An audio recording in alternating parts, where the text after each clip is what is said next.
اس کے اندر خطا ہے اور زیاد ابن ربیع کے اوپر امام بخاری رحمۃ اللہ علیہ نے جرح کیا۔ اب یہ تو ہے اسنادی حوالے سے امام بہقی رحمۃ اللہ علیہ نے اس کے اوپر جو ہے وہ اپنا تبصرہ بیان کیا۔ جب ہم دیکھتے ہیں سیدنا عبداللہ ابن عمر رضی اللہ تعالیٰ عنہ کا منہج،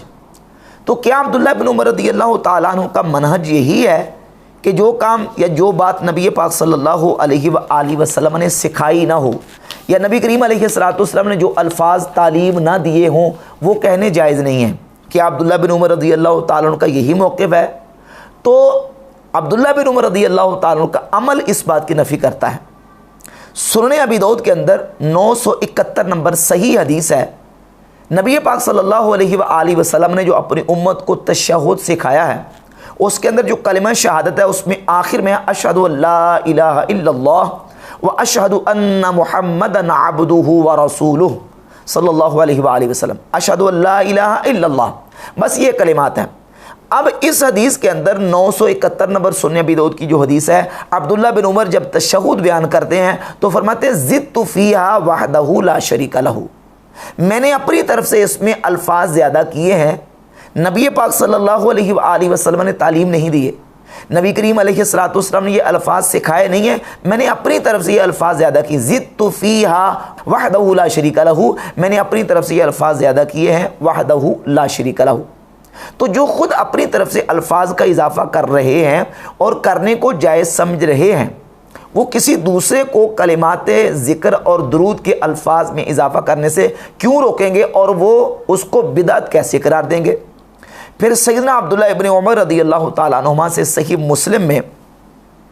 2811 نمبر حدیث ہے، یہ منہج عبداللہ بن عمر رضی اللہ تعالیٰ عنہ کا۔ 2811 نمبر حدیث ہے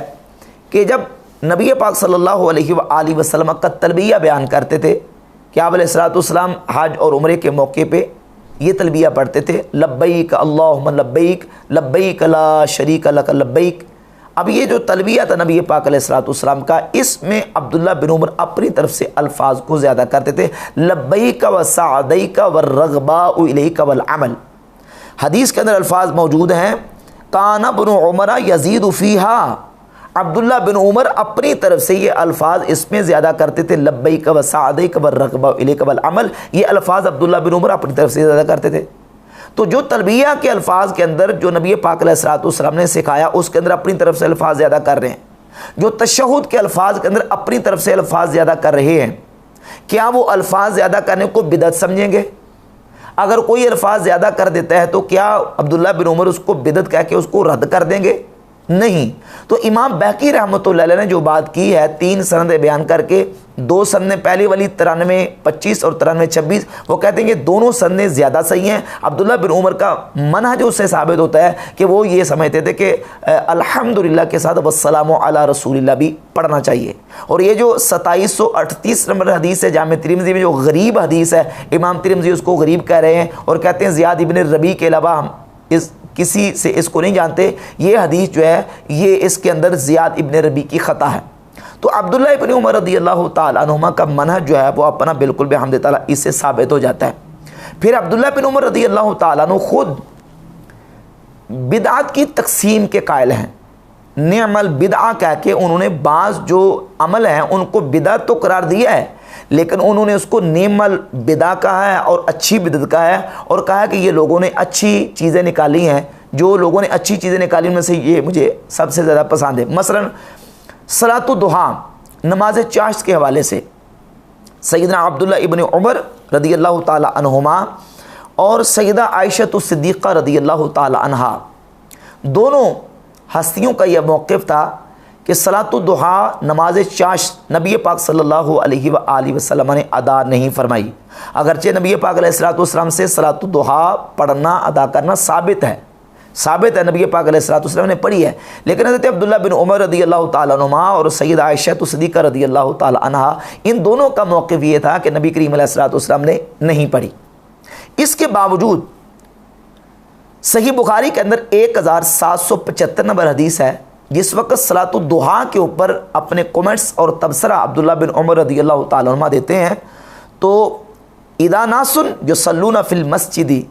صلاۃ الضحیٰ، جب لوگ صلاۃ الضحیٰ نماز چاشت مسجد میں پڑھ رہے تھے، فقال بدعۃ، عبداللہ بن عمر رضی اللہ تعالیٰ سے پوچھا گیا تو آپ نے فرمایا کہ یہ بدعت ہے۔ صلاۃ الضحیٰ کو حضرت عبداللہ بن عمر رضی اللہ تعالیٰ عنہ بدعت قرار دیتے تھے۔ اب سوال یہ پیدا ہوتا ہے کہ عبداللہ بن عمر رضی اللہ تعالیٰ عنہ اس کو کون سی بدعت قرار دیتے تھے؟ یہ کتاب موجود ہے المصنف لعبد الرزاق، امام عبد الرزاق الصنعانی المتوفی 211 ہجری، امام بخاری مسلم کے دادا استاذ ہیں، اور یہ حدیث صحیح ہے۔ امام ابن حجر اسقلانی نے فتح الباری شرح صحیح بخاری میں اس حدیث کو صحیح قرار دیا ہے۔ 4868 نمبر 4868 نمبر حدیث ہے۔ سیدنا عبداللہ ابن عمر رضی اللہ تعالیٰ عنہ فرماتے ہیں لقد قتل عثمان وما احد یسبحها، سیدنا عثمان غنی رضی اللہ تعالیٰ عنہ کی شہادت ہوئی تو اس وقت تک صلاۃ الضحیٰ کوئی نہیں پڑھتا تھا۔ وما احدث الناس شیئا احب الی منها، فرماتے ہیں لوگوں نے جو چیزیں نکالی ہیں، جو محدثات ہیں، جو نئی چیزیں لوگوں نے پیدا کی ہیں، ان میں سے سب سے زیادہ پسندیدہ مجھے یہ صلاۃ الضحیٰ ہے۔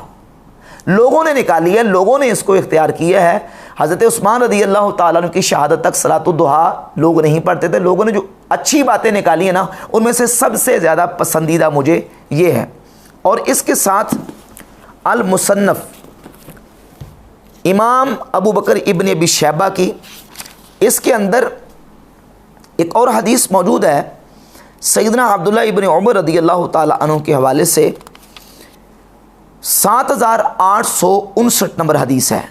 سیدنا عبداللہ ابن عمر رضی اللہ تعالیٰ عنہ نبی پاک علیہ الصلوۃ والسلام کے حجرہ شریف کے ساتھ ٹیک لگا کے بیٹھے ہوئے تھے، تو آپ نے صلاۃ الضحیٰ کے بارے میں فرمایا بدعۃ و نعم البدعۃ، یہ صلاۃ الضحیٰ بدعت ہے، لیکن کون سی بدعت ہے؟ نعم البدعۃ، یہ اچھی بدعت ہے۔ عبداللہ بن عمر رضی اللہ تعالیٰ عنہما فرماتے ہیں کہ صلاۃ الضحیٰ بدعت ہے اور یہ اچھی بدعت ہے۔ اور اس کے ساتھ تیسرا حوالہ یہ المعجم الکبیر للطبرانی، مطبوعہ دارالکتب العلمیہ بیروت لبنان، اور جلد نمبر اس کی 6 صفحہ نمبر 244 اور حدیث کا نمبر 13387۔ امام مجاہد تابعی کہتے ہیں کہ عبداللہ ابن عمر رضی اللہ تعالیٰ عنہما نے فرمایا صلاۃ الضحیٰ بدعۃ،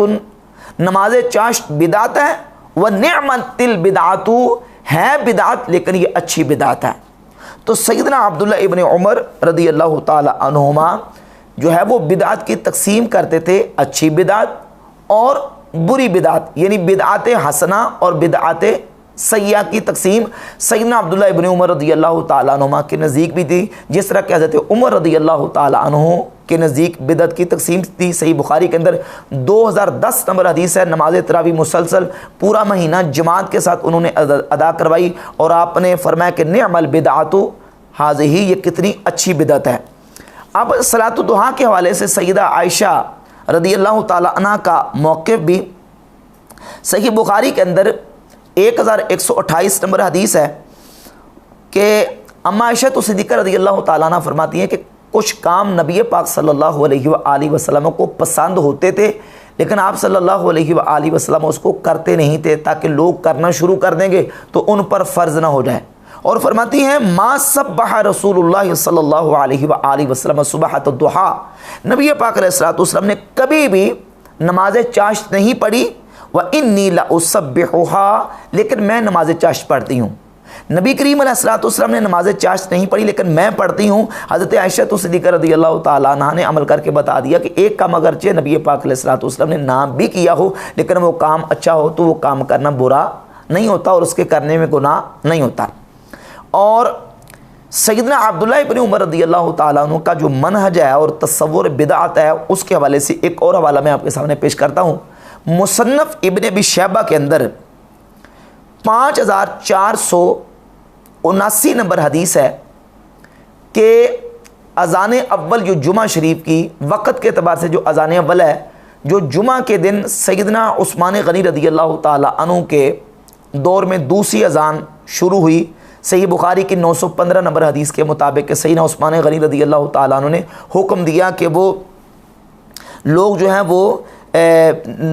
جمعے کے لیے ایک دوسری اذان دیتے تھے۔ حضرت عثمان رضی اللہ تعالیٰ عنہ نے حکم دیا۔ عبداللہ ابن عمر رضی اللہ تعالیٰ عنہ اس اذان کے اوپر تبصرہ کرتے ہوئے فرماتے ہیں 5479 نمبر حدیث ہے مصنف ابن ابی شیبہ کی، فرماتے ہیں الاذان الاول یوم الجمعۃ بدعۃ، جمعہ کی پہلی اذان بدعت ہے، پہلی یعنی ترتیب کے اعتبار سے جمعہ کی پہلی اذان بدعت ہے، جو کہ حضرت عثمان غنی رضی اللہ تعالیٰ عنہ نے شروع کروائی۔ لیکن سوال یہ پیدا ہوتا ہے کہ حضرت عبداللہ بن عمر رضی اللہ تعالیٰ عنہ اس بدعت کو بدعت سیئہ، بدعت ضالہ قرار دیتے تھے، یا بدعت حسنہ یا نعم البدع قرار دیتے تھے؟ یقیناً نعم البدع اور بدعت حسنہ قرار دیتے تھے۔ تو سیدنا عبداللہ ابن عمر رضی اللہ تعالیٰ کا جو مکمل ان کا تصور بدعت اور کنسیپٹ ہے، ان تمام روایات اور احادیث کو جب ہم سامنے رکھتے ہیں تو بالکل واضح ہو جاتا ہے کہ عبداللہ بن عمر رضی اللہ تعالیٰ عنہ الفاظ کی زیادتی، الفاظ کا اضافہ کرنا، اس کو بھی درست سمجھتے تھے۔ خود وحدہ لا شریک لہ کا اضافہ کرتے تھے۔ خود تربیہ کے اندر 11 نمبر جو مسلم کی حدیث ہے اس کے اندر لبیک و سعدیک و رغبہ الیک والعمل، یہ الفاظ انہوں نے زیادہ کیے، اضافہ کیے۔ اور سیدنا عبداللہ ابن عمر رضی اللہ تعالیٰ عنہ صلاۃ الضحیٰ کو یہ سمجھتے تھے کہ نبی کریم علیہ الصلوۃ والسلام نے پڑھی نہیں ہے، لیکن اس کے باوجود وہ فرماتے تھے بدعت ہے، لیکن یہ اچھی بدعت ہے، اور جو لوگوں نے نئے کام نکالے ہیں ان میں سے سب سے اچھا جو کام مجھے لگتا ہے وہ صلاۃ الضحیٰ والا عمل ہے۔